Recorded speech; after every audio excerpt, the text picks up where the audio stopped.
Guys, Nitro here. Now, over the past week, Sony and Insomniac both released brand new footage and gameplay of their upcoming Wolverine game coming out next month on the 15th of September. I will say I'm very excited for the game, and a lot of the people are as well. And there's also a bunch of people that, over the past week or so, took the fair criticism and liberty to highly judge the game for the negative. It was very negative the way they judged the game. In the background of the footage, we'll have different variety of gameplay from X-Men Wolverine Origins gameplay through the 2026 brand new Insomniac gameplay as well. They released a boss fight gameplay, a couple stealth mission, like a stealth mission gameplay, some cutscenes, and they also make a chasing sequence gameplay. One of the big complaints that people had out the gate with this game is when you're chasing people and following them through the game and the campaign, the story mode basically. I mean, this is just a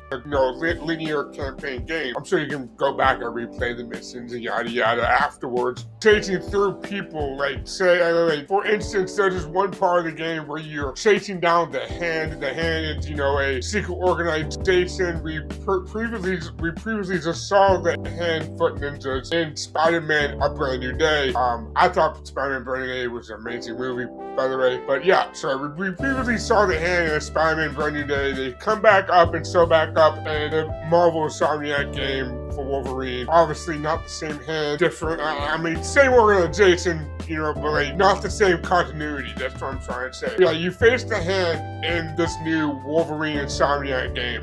In this gameplay, you'll see that there's a red line that shows you the direction that you're supposed to go to follow and chase down the Hand.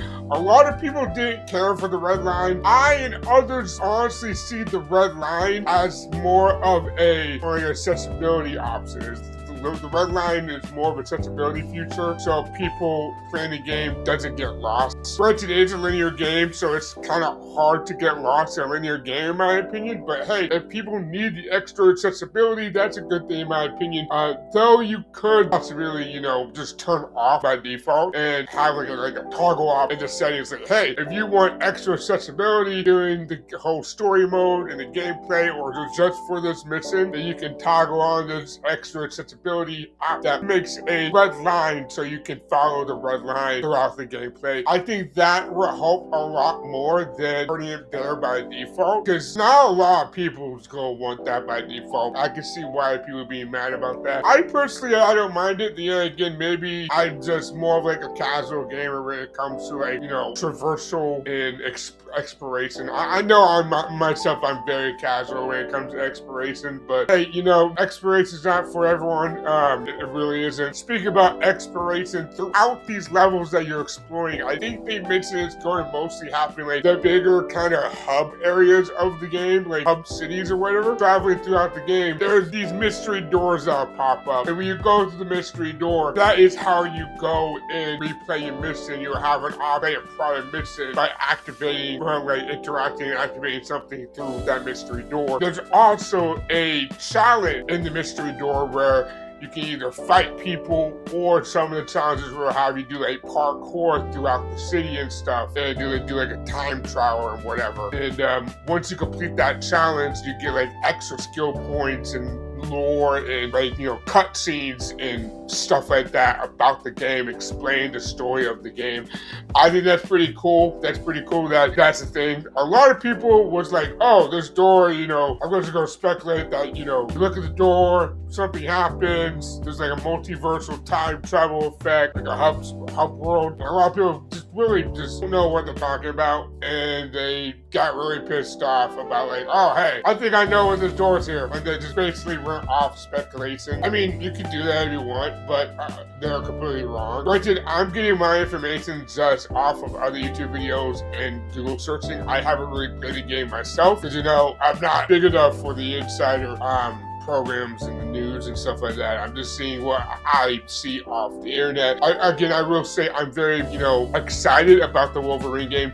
We literally haven't had a Wolverine standalone game since 2011. There's been other games that came out where you could play as Wolverine, Marvel Rivals is the most recent one. Then there was also X-Men Legends 2 came out in 2005. Never mind. There was Marvel. I mean, there's multiple fighting games with Marvel characters that Wolverine has been a part of, like Marvel vs. Capcom Infinite and Ultimate Marvel vs. Capcom, Marvel Omega, that like RTS kind of MMO, like that Marvel MMO game. I think you can play as Wolverine there as well. So like, there's been games throughout, the 2010 decades that came out that had Wolverine. Obviously, the plethora of Marvel mobile games that came out, collect Wolverine cards, play as Wolverine, etc. like that. Like, there's been chances to play as Wolverine in other games. Also, that Black Order Marvel Ultimate Alliance 3 that's exclusive to the Switch. You can play as Wolverine in that game. That came out like literally the 2020s. So yeah, there's been multiple games over the past decade, maybe two, that you can play as Wolverine or have a chance and a glimpse to play as Wolverine. But as a standalone Wolverine game, there hasn't been one since 2011, and that is Marvel's X-Men Wolverine Origins Uncaged, I think it's called. I have some gameplay background in the footage behind me. I've been playing Uncaged. Pretty fun. I'm still on the second level myself, but yeah, got some Uncaged footage background behind me. Again, this is just the last game that they did a solo Wolverine project when it comes to video game rides. And even though the X-Men Origins Wolverine movie kind of sucked, I recently just rewatched it. It really did kind of suck. Even though the whole Deadpool Ryan Reynolds thing, I'm so glad that was like only like one scene towards the end that didn't really last long. Like, the final battle scene basically, where he was the mute Deadpool. I really thought that was throughout the movie. Guess I didn't really remember the movie that correctly. So I'm glad I recently rewatched it. I've been recently rewatching all the X-Men movies. Definitely getting ready for Doomsday. But back on the topic of Wolverine. So yeah, there's been segments of this game that people are like pissed off or just like over-analyzing, which I feel like is getting too negative, and yeah, basically just too negative for the game. A game that no one really hasn't played yet besides like the big sponsors, the big streamers and content creator like that. But if you're not a big content creator person on the internet, you're not really playing Wolverine until September the 15th at midnight, basically, or 11 p.m. on the 14th, depending on your time zone. But yeah, unless you're a big person, you don't have your hands on Wolverine until basically it gets released. I think personally for me, the only complaint I have about Wolverine so far is literally the voice acting of Sabretooth. I feel like wanna call the shots? Kick Essex's ass! Take charge!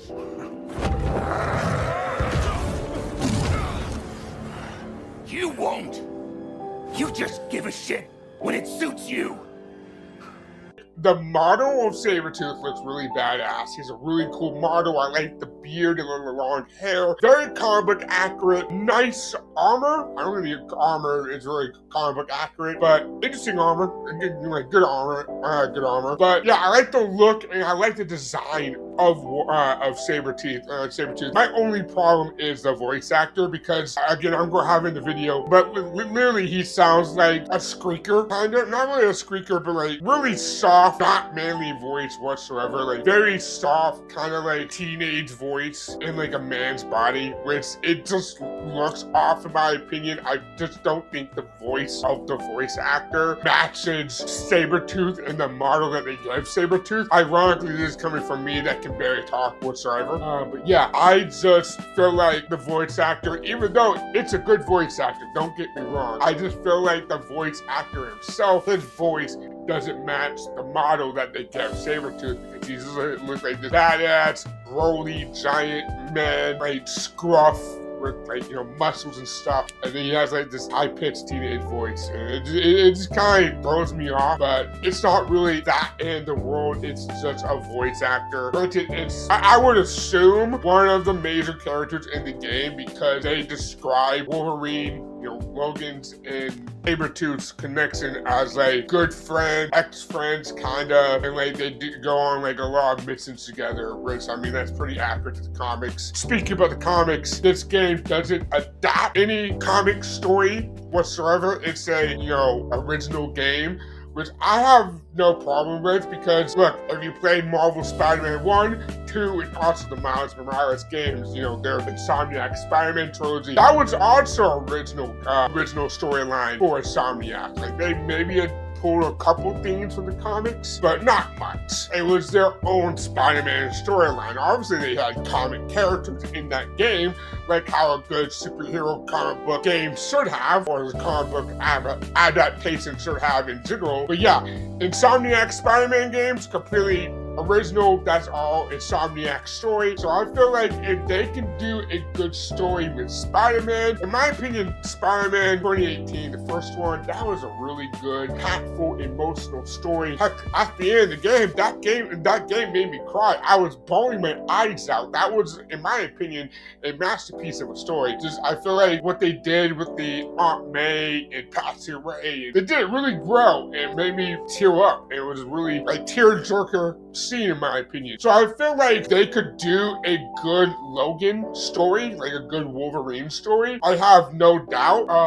Yeah, I really have no doubt when it comes to them telling a good story. They did a phenomenal job in the Spider-Man game, so I feel like they can do a really good job with Wolverine. And I'm very excited to see what they cook up with also, you know, the relationship, not just Logan and Sabretooth's relationship, but also the relationship that Logan has with Jean Grey. Jean Grey is going to be a very focal, pivotal character in this game. She's like, you know, the wife of Logan in the game. I don't know if they're married or they're just dating, but like, there's something, like they're one of the two. They're either married or they're dating, and I feel like that relationship is going to be good. I feel like it's going to be decent. Some people feel like Jean Grey should have been for Cyclops. I mean, granted, Insomniac is making a X-Men game. Maybe they have like a bad falling out. Maybe Wolverine and Jean Grey has a bad falling out, and it comes to Insomniac X-Men game, bada bing, bada boom, Jean Grey and Cyclops, you know, starts flirting together. So again, we don't really know what's happening. We have time to get there. It's really just a bunch of speculation, in my opinion. There has been some leaked gameplay that came out. I think it was like, it's not really leaked. I think it was like literally from an old trailer where it showed off gameplay as Jean Grey,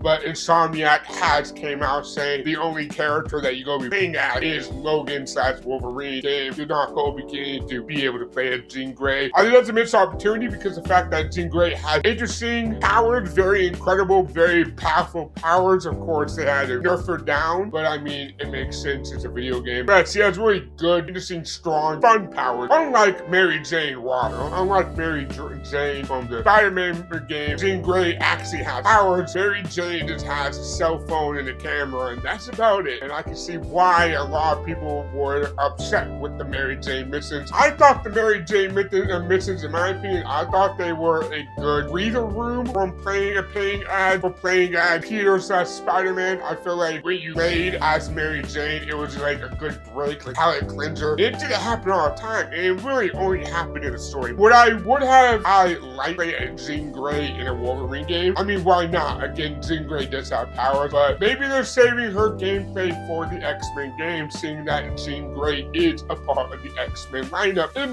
my opinion, it does make sense if they want to save Jean Grey's gameplay for X-Men. But it's still nice to see Jean Grey in this Wolverine game, and she does have cutscenes where she's beating up people and being a badass and stuff. So I'm definitely, you know, I'm excited to see her and Logan's relationship, and also Logan's and Sabretooth's relationship. Those are like the two big relationships of Wolverine's story that I'm interested and excited to see in Wolverine 2026 Insomniac version. There is some stuff to hate, some stuff not hate. I feel like what we've been shown so far for Wolverine is decent, in my honest, brutal opinion. I feel like it's decent gameplay, it's good hype material. It's better hype material and marketing than whatever Rockstar and freaking GTA 6 is doing. Rockstar is teaming up with Netflix. Rockstar got a leak. All their leak is over Twitter and yada yada. Rockstar is having a very, very bad time right now. And we can see that with all the leaks on Twitter and people, you know, maybe finding viruses and yada yada. And it's crazy. It's crazy when it comes to the marketing disaster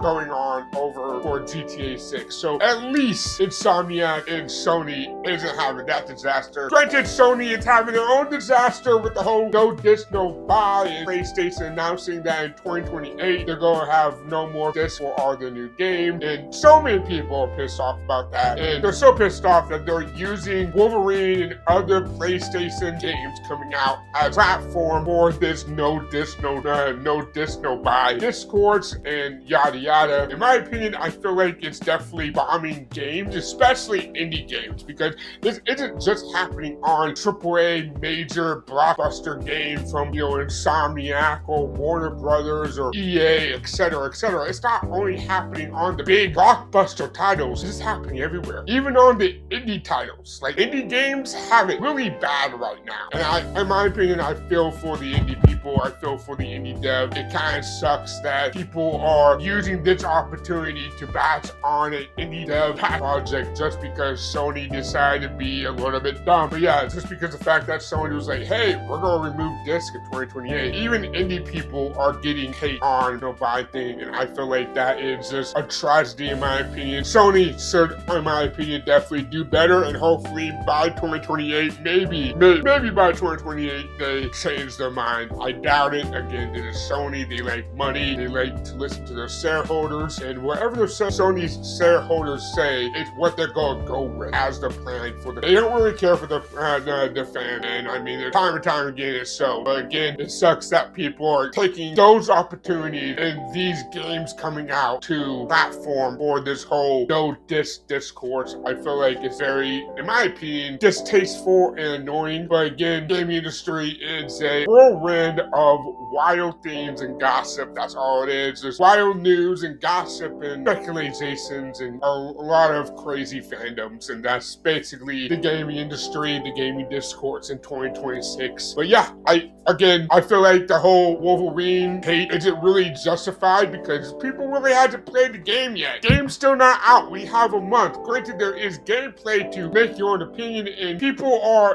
in the right to make their own opinion, because at the end of the day, we live in an opinionated society, an opinionated universe. Everybody has the right to have their own opinion about said topic, said discourse, and or said product that they are consuming or maybe not consuming at the same time. So hey guys, Nitro here. Just real quick, I want to come back here and talk about the Sentinel boss fight that they showed off during the gameplay that they showed during the week. Now, a lot of people are hating on this boss fight because they're comparing it to other boss fights that we've had in games before. If I'm wrong, I think there was like a similar boss fight in the Astrobot game that launched with the PS5. I haven't played the Astrobot game. I heard really good things about it. There was people comparing it to a boss fight from the Ben 10 game from like 2010, 2011. There's like a Ben 10 action game. There's a couple. There's a couple of them. There's a few of them on Game Pass, or at least like one of them is on Game Pass. But yeah, people compare it to like the Ben 10 game where you fight a giant alien on the side of the arena in the game that I played the most out of hours in, like 8,000 hours in, Final Fantasy 14. That has like a plethora of side-in map bosses. You got Sephiroth, Shinryu, just to name a few.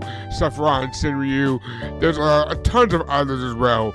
But yeah, Final Fantasy 14, that's a plethora of those like giant bosses on the side, like banging their giant arms and like doing like a breath attack and like a tail attack, or swinging their arms back and forth, and like generic mechanics that we've seen over the past like 30 years in gaming. But yeah, there's been tons of bosses like that. But yeah, the reason why I bring that up is because that's what the Sentinel boss is, essentially. The Sentinel boss is a giant boss on the edge of the map and like slams his arms, and Wolverine comes up and slashes his arms and claws at it. Eventually there is, according to a gaming outlet that I listen to, Greg Miller over at Kind of Funny Games, the Kind of Funny Games crew got their hands on it, and Greg said basically later on in the boss fight, Sabretooth comes in and helps Logan, and they team up and do more powerful attacks. And then Logan starts climbing onto arms and doing like his normal bashing and stuff with the claws on the arms and face the robot. So that seems really cool. So like, the later part of the boss fight is way better than the original part of the boss fight. But I want to say one thing real quick. What a lot of people are failing to understand and completely mix the target over is the boss fight says prototype Sentinel. Sentinel prototype. It's a prototype boss. It's a prototype of the real Sentinel. We haven't even seen what the Sentinel boss fight's gonna look like in the game. And we know there's gonna be an actual Sentinel boss fight later on, because this one, it's called prototype. Why would you have a prototype boss when you don't have the actual boss later on in the game? And I would assume the actual boss wouldn't be as lame as the prototype. The prototype is a prototype for a reason. Most prototypes are still like embedded on the wall, strapped to like machines and stuff. And that's kind of what this prototype is. It's strapped to a machine embedded on a wall, just slamming his fist down trying to kill Logan. It's not completely built yet. So I would expect later on down the road in this this linear, awesome, packed, epic thriller campaign, which I would assume this campaign is about like 15, maybe 20 hours at most 20 hours. But I would assume later down the road in this campaign, there is a giant Sentinel boss fight. And you know, if that's the case, I'd be so down for like a giant upscale Sentinel boss fight where he's like stopping on the floor, or like, I don't know, like maybe there's like he's it's like that, and there's also like he's on the edge, and maybe like he multiplies, there's like 3 of them, and I don't know, there's like, this is a prototype. This is not the actual Sentinel boss fight, and so many people fail to say that. So many people fail. It annoys me. That's all I want to say. Again, everybody, I guess at the end, it's valid to have their own opinion, but in my opinion, I feel like this whole hate for Wolverine is kind of unjustifiable and just kind of out of left field, because again, the game is still not out. I'm so excited for the game. This is just me ranting and rambling about Wolverine PS5. I'm going to be playing it next month. I'll be streaming it next month. Come back here for more video games, I guess. Come back here for more video game news and information and discords and rants and also review. The Nitro signing out.